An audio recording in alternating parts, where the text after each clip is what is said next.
Welcome to SVG-TV News for Friday, October 18th, 2024. I am Jennifer Richardson with the details. Finance Minister Camilla Gonsalves told Parliament earlier this week that several initiatives have been introduced in St. Vincent and the Grenadines to address the rising cost of living, revealing that citizens can expect to hear more announcements during the independence message. The Finance Minister was responding to a question from the Member of Parliament for East Kingstown, Fitzgerald Bramble, regarding inflation and the measures being implemented to tackle the cost of living in SVG. As the Christmas season approaches and as the holiday season approaches, what we are focused on is on measures that provide a tangible benefit to Vincentians in their continuing battle with the cost of living. Like, for example, the duty-free barrels that continue through the end of this year. It's glossed over, but that is another best practice that has been adopted by multiple countries across the Caribbean, because beforehand, the importation of a barrel had many costs that were hindrances. And as we approach the period between independence and Christmas, you will hear other measures that will be welcomed by the people of St. Vincent and the Grenadines in their continuing efforts to meet the...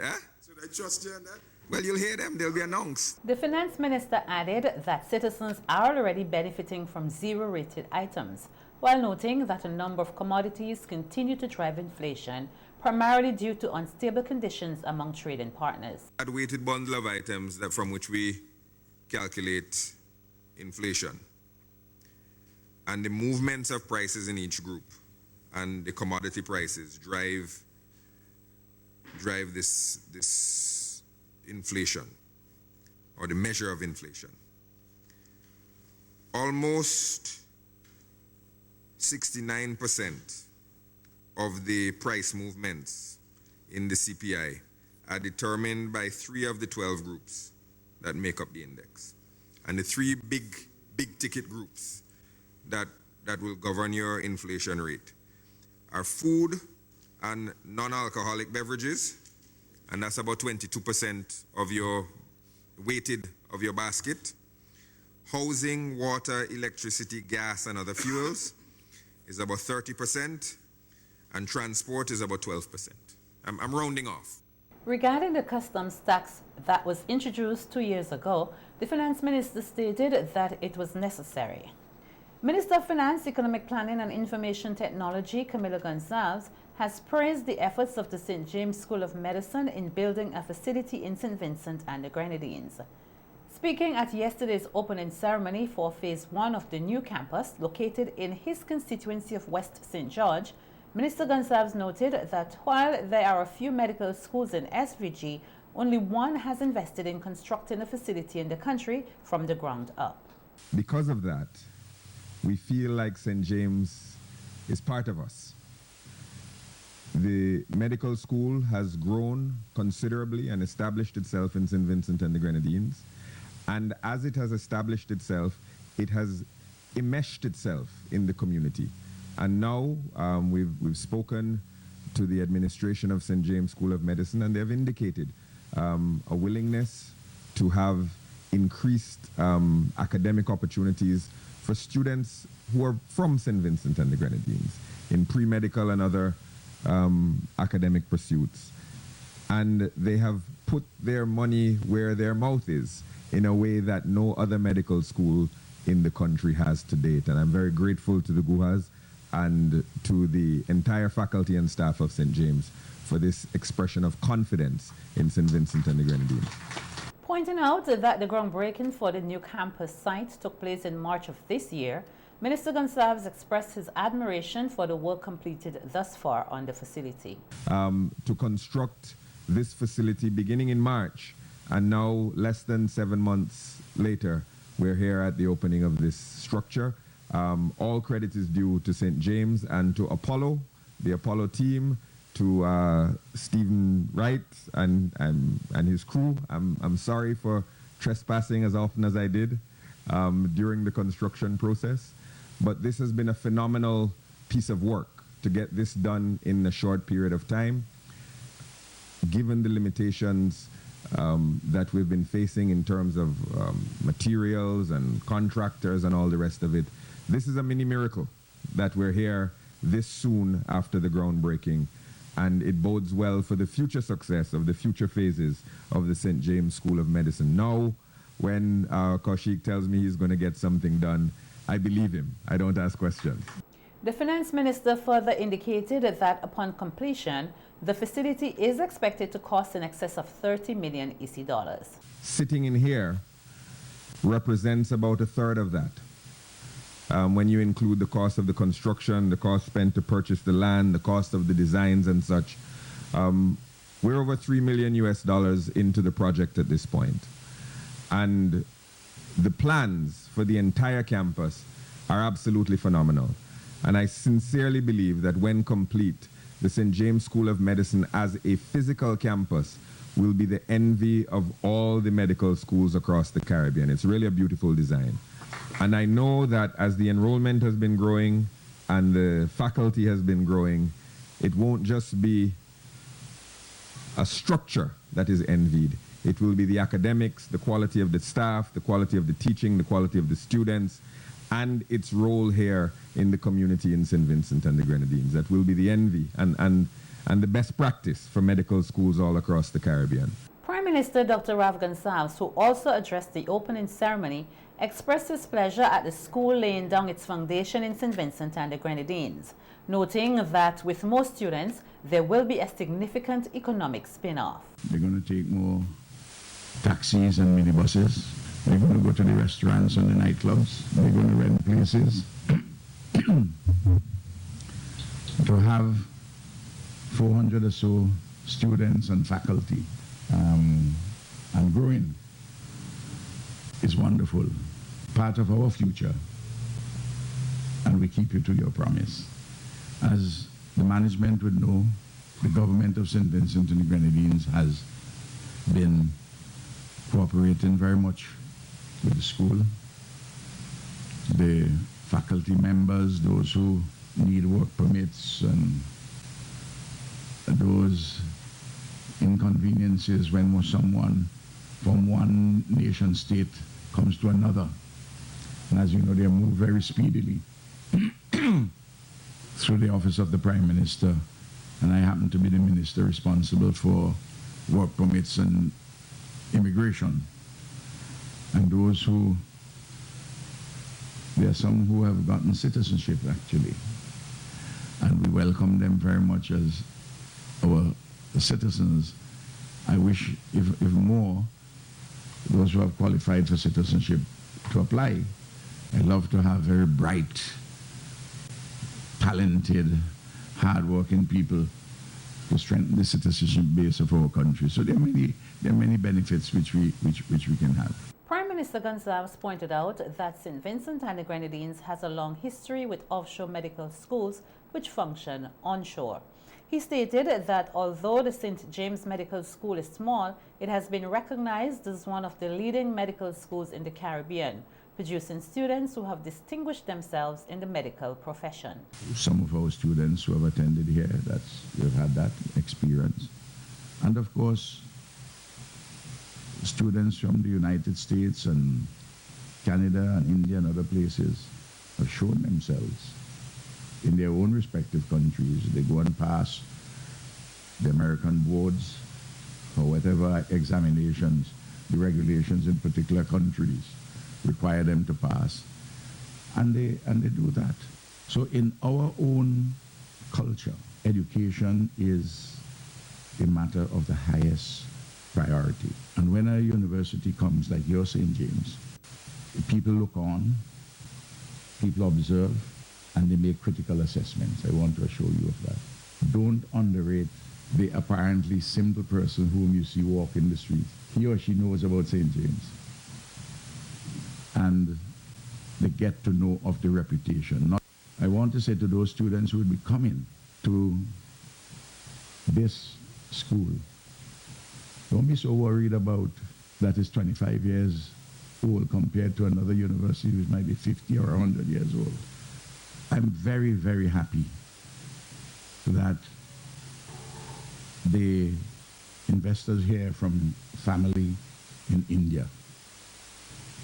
I want to see investors in our country in the production of goods and services, and this is the production of services, educational services in medicine. I want to see you from all over the world. St. Vincent and Grenadines has excellent relations with the government of the Republic of India. I personally, I've always been fascinated by the Indian civilization, and I have sought to read a lot about it. Phase 1 of the new campus site is expected to accommodate up to 120 students. The stories of the Vincentian Church were shared last evening during the presentation of the 2024 Sir Dwight Venner Independence Memorial Lecture at the UWI Global Campus in capital Kingstown. The lecture was delivered by 4 Vincentian historians commissioned by the government to write a textbook on Vincentian history. The 4 historians are Dr. Gary Michael Denny, Dr. Adrian Fraser, Dr. Cleve Scott, and Dr. Arnold Thomas.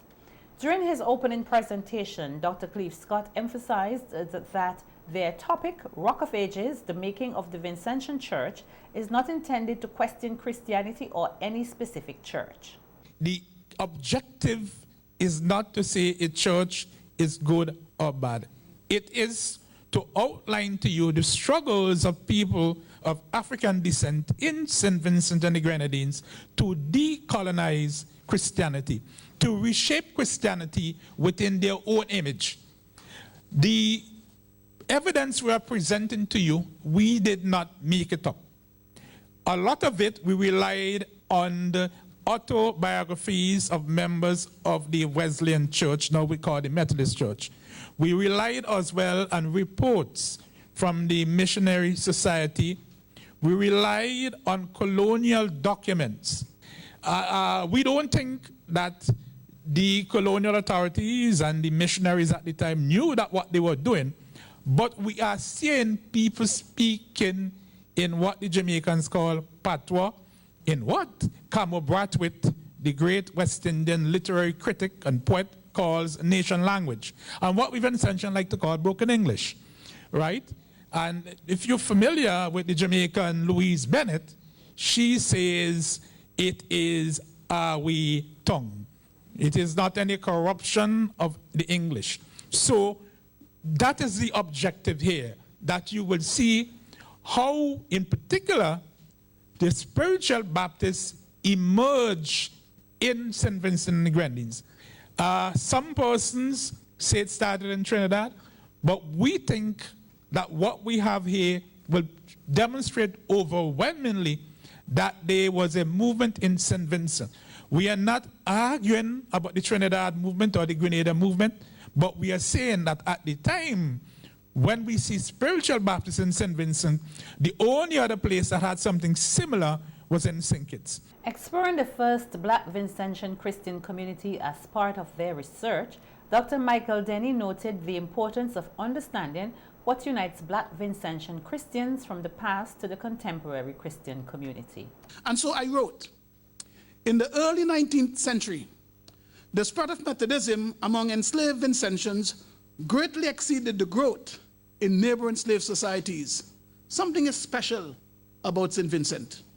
For example, in 1817, there were 2,700 Methodists in St. Vincent slave population, whereas Barbados had 50. We could do simple arithmetic and division. I went to Catholic school. That's a big gap. Between 50 and 2,700, that's a huge gap. There's something going on in St. Vincent.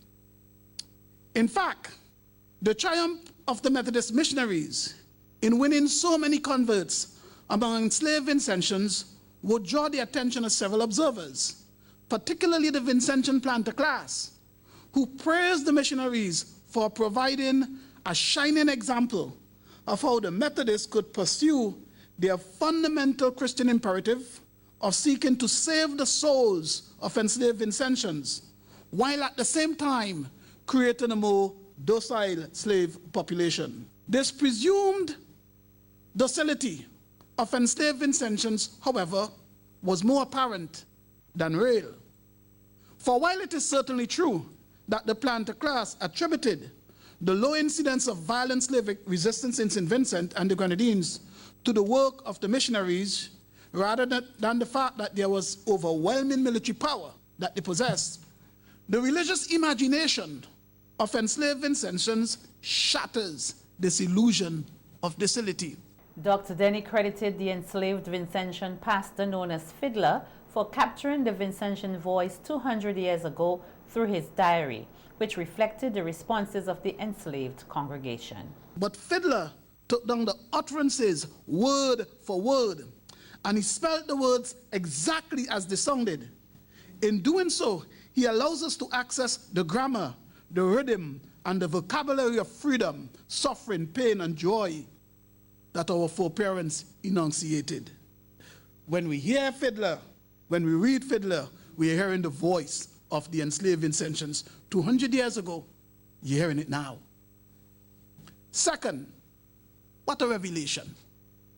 Because what emerges from the mouth of the enslaved is a profound and urgent theology of liberation that is utterly incompatible with the theology of submission that the planter class required of the Methodist missionaries. And it surely explains why Methodism grew in popularity among the enslaved in St. Vincent and the Grenadines. Both the vocabulary of salvation and the dream of liberation intoxicated the congregants who understood better than anyone else. If humanity is sinful, slavery must be one of the greatest sins. So through the voice of this enslaved black Vincentian pastor, preacher, whatever name we decide to ascribe to him, Fiddler himself is bearing witness to what is nothing less than a fundamental confrontation between the white planter class and the black Vincentians on where black Vincentians stand before the throne of God. This is the beginning of the racial schism in Vincentian Christianity. From the planter class perspective, heaven has a hierarchy. There's God, there's the angels, and there's everyone else. And if there's a hierarchy in heaven, then the preacher class, the white planter class argued, then that must be replicated on earth. So hence, masters and slaves. The textbook being written by the four historians is expected to assist with the teaching of Vincentian history in secondary and post-secondary educational institutions in St. Vincent and the Grenadines. Today, students of the North Union Secondary School held a Fireside Cookoff competition as part of their observance of World Food Day, which was celebrated on October 16th. The school's principal said this year they focused on different dishes from 5 Caribbean countries, including St. Vincent and the Grenadines. She emphasized that it is a great opportunity to educate students through such an activity. We want to show our students the importance of food, having healthy foods and eating healthy foods. In St. Vincent, it is part of our culture to cook. Most of our parents cook every day. We grew up with people cooking around us, and so the students are cooking. They know about cooking, and they are always interested in things of this nature. So we want to give them the opportunity to showcase their skills in terms of cooking, making different dishes, and they are doing this from scratch. So we are really happy to have you, SVG-TV, here with us today so that you can showcase a bit of what our students are doing as we celebrate World Food Day. Coordinator of the Cookoff competition, Fayon Kassar, explained that today's event has grown from previous years. We included different countries, so each grade level has a different country this year. So I think it will give the students a little opportunity to actually see what other countries, their national dishes, and even the popular dish in the country.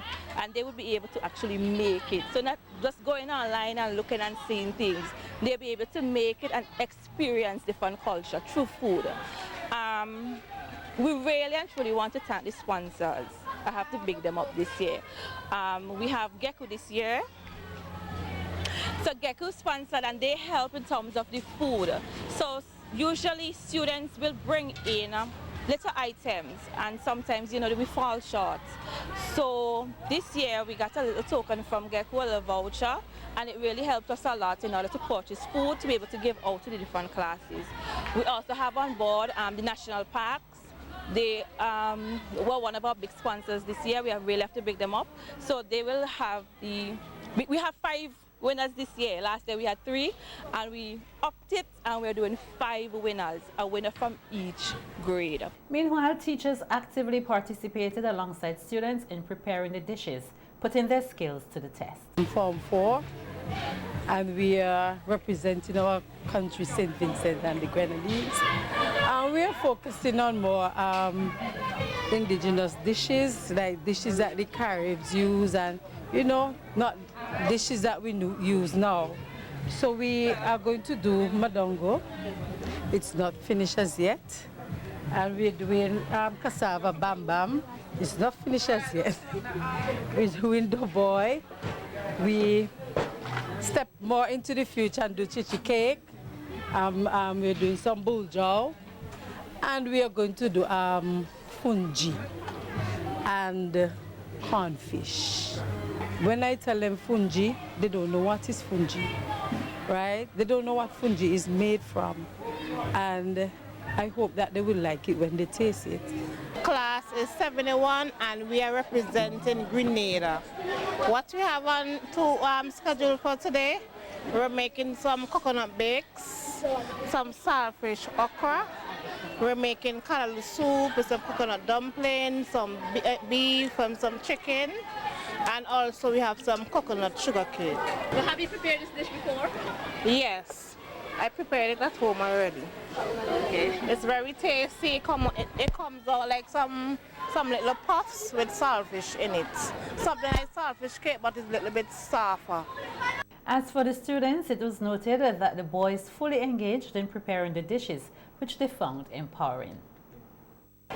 And what I like about what we're doing here is that we get to be together and we get to do everything and we get to help one another. And I told my granny that while I was coming here, I told her that it will be a lovely experience for me and my classroom for the first time. And miss it really nice, huh? Really nice. What's the really nice part for you in all of this? What did you do? Not the bakes, and I get to carry things, and I get to help them. Yeah. Well, my friend bakes on him. Yeah, and my name is Jamari Pompey from South Union. You ever fried bakes before? Yeah, long time. First thing I did was I cut up some dasheen, which is here. All of this, it was when I was cutting up the pepper and the onion and I burnt my eyes. World Food Day 2024 was observed under the theme Right to Food for a Better Life and a Better Future. The SVG National Performing Arts Festival 2024 was officially launched today at a news conference held in the CDC's conference room. Cultural Officer with responsibility for theatre and drama and coordinator for this year's festival, Sean Frederick, stated that the aim of the month-long festival to be held in November is to foster greater connections and collaborations with the nation's creatives. We also hope to make a connection to the younger participants who have indicated their interest to participate in this year's festival from the St. Vincent and the Grenadines Community College Performing Arts Society, the Division of Nursing Education Performing Arts Club, and a number of various church and community organizations who would make up this year's festival. We hope that this year's presentation will reach you wherever you are, and of course, we would love to have you, the members of the public, at the various venues that we will present these presentations. Also, the festival endeavors to collaborate with other entities like the New Artists Movement, NAM, who have over 50 years of drama and cultural presentations as a cultural organization, and also other individual persons of interest like David Darky Williams, J.K.L. Maz, among others, who are enthusiasts and stalwarts in our regard, who will also help to make this festival successful.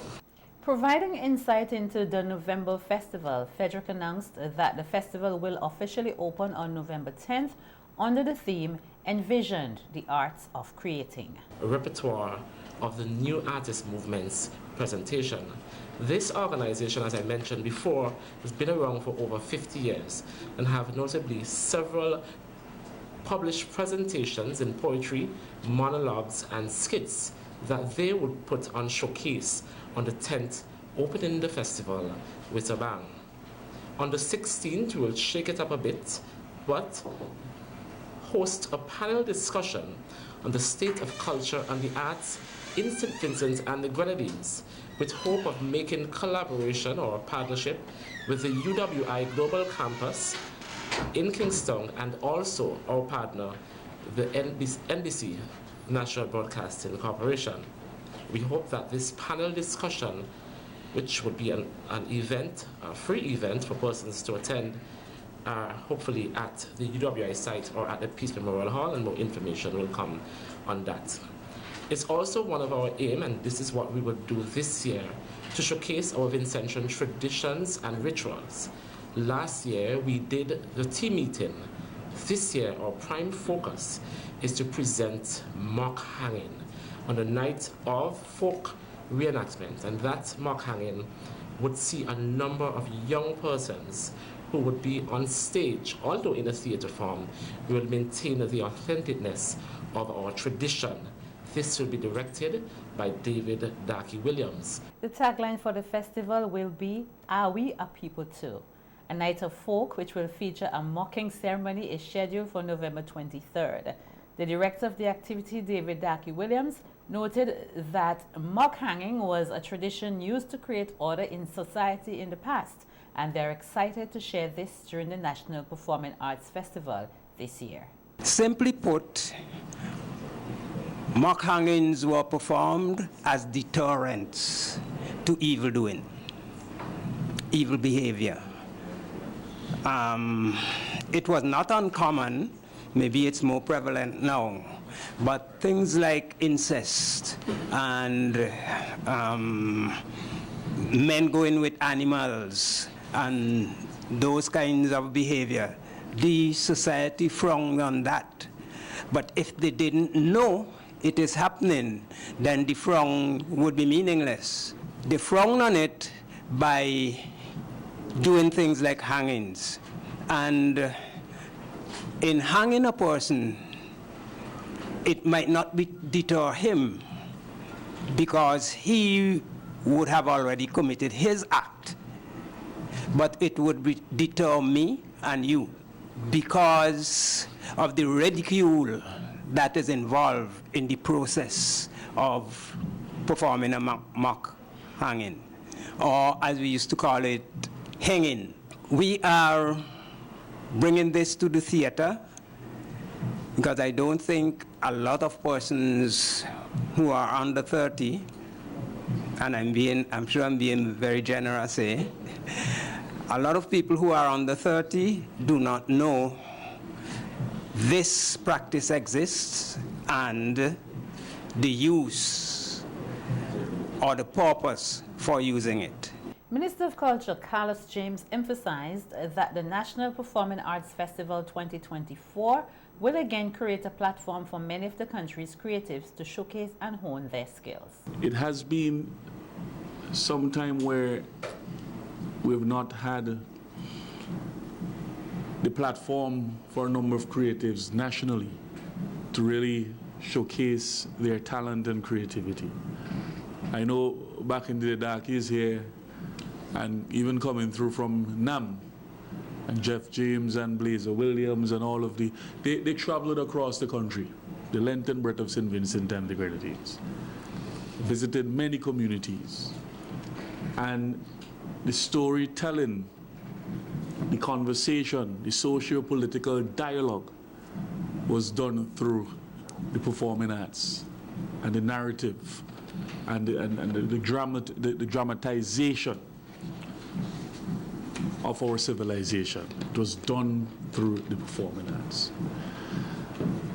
And we have recognized that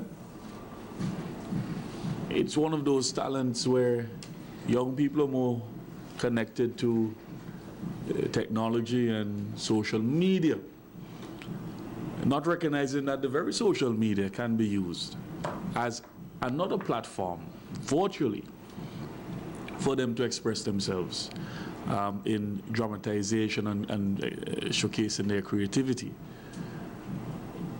But we have found it important to put a number of training programs in place. I know the Department of Culture, they have been working